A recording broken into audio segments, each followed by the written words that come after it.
Ethan Crowe fired his entire housekeeping staff in under 10 minutes. It wasn't the broken vase in the hallway. It wasn't the shirts hanging slightly crooked in his closet. It was the candles. After 14 hours of brutal negotiations that would decide a multi-billion-dollar merger, Ethan stepped into his cliffside home overlooking the Pacific. The first thing he noticed wasn't the silence or the view. It was the smell. Vanilla, sweet, heavy, suffocating, where cedarwood should have been. The head housekeeper, a polished woman named Marlene, smiled confidently. "I thought the house needed something warmer." "Vanilla reduces stress. And who asked you to decide that?" Ethan replied calmly. Her smile faltered. "The cedarwood candles," he said. "Where are they?" "We threw them out." They were almost finished. Ethan set his briefcase down and finally looked at her. "Unnecessary consideration is noise," he said. "And I don't tolerate noise." By the time he finished speaking, 5 people were unemployed. By morning, the story spread through Seattle's elite circles. Candles, of all things. "He's impossible," people whispered. Rich, handsome, and completely empty.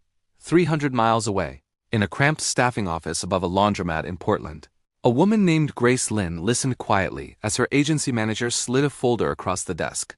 "He's burned through 7 agencies in 18 months, the manager said. "He wants a housekeeper who doesn't exist." Grace nodded. "Invisible. Exactly. Can you do that?" Grace glanced at the pay figure, then she nodded once. "I can." The Ironcrest estate was colder than Grace expected, all steel, glass, and sharp edges.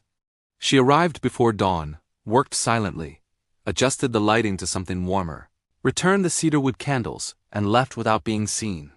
When Ethan came home that night, he stopped in the doorway. The house felt different. Not louder, quieter, softer.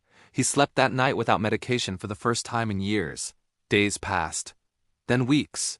Ethan never saw the new housekeeper, but her presence was everywhere. His shirts were pressed perfectly. His coffee was ready at the exact same minute every morning. A glass of lemon water waited beside it when his headaches flared. And slowly, the fortress began to feel like a home. One afternoon, working from his study, Ethan checked the security feed. There she was.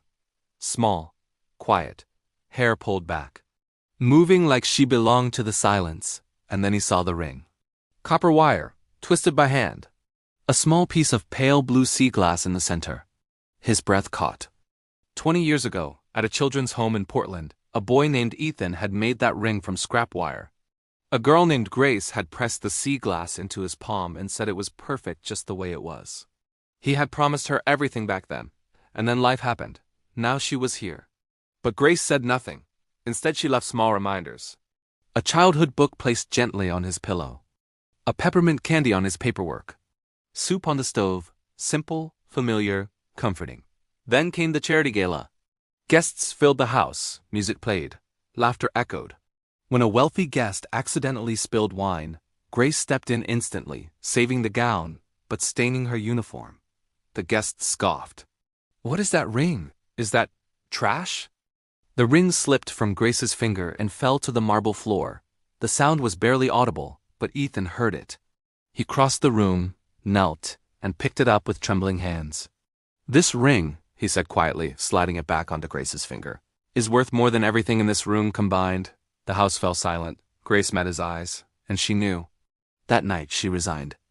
By morning, Ethan was standing on a cracked Portland sidewalk, holding a small velvet box. Inside was copper wire and tools. "I don't want diamonds," he said. "I want to make something with you, if you'll let me." Grace laughed through tears. "Okay," she said. "But I'm teaching." 1 year later, the house was filled with plants, photos, warmth, and 2 matching copper rings. Not perfect, but real. And that was enough.